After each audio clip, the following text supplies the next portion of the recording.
Okay, so just like everyone else, I didn't want to pay money because of all the bad reviews. I didn't go want to pay money to go see Madam Web. So I waited for Netflix. Now, I recently found my comic book collection from the 80s and 90s, and it was Spider-Man, Iron Man, X-Men, Avengers, mostly Spider-Man. Never heard of Madam Web.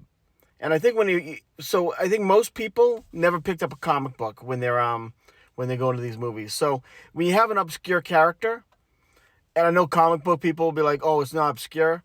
It's pretty a deep. It's a deep cut. I mean, not everyone's gonna know who Madam Web is, and everyone seems to be comparing everything to Endgame. Endgame's the only movie I ever watched where everyone erupted in the movie theater at a certain point because it was a big long build up.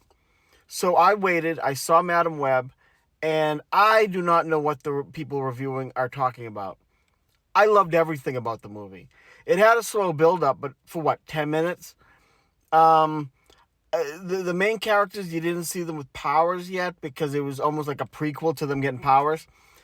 The problem is, it's like nobody cares about when or how Peter Parker was born, and you see Peter Parker basically being born during this movie because this takes place 2003. But other than that, I mean, I loved the acting. I thought the CGI was better than the last few MCU movies. I thought the villain made sense. I mean, he wanted power, but he wasn't looking for world domination or anything like that. And and I don't want to give too much in case people want to see it, but look, I loved everything. I liked the fight choreography. I liked the story. I do not understand why all the hatred for this movie. I thought Dakota Johnson did a great job with what she was given. I don't. I mean, her power with precognition, the way they portrayed it, I thought was awesome. The way she was kind of coming into her power.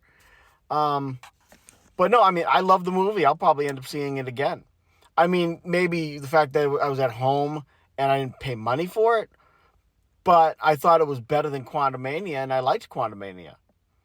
I thought the special effects I thought were better than Doctor Strange. Um, so I don't know. That's my review. I mean, I'm usually pretty positive. I mean, I love Black Adam. I love the Shazam movies. Um, but this movie I think is getting way too much hate because I think everyone's comparing everything to Endgame, but everything is below Endgame.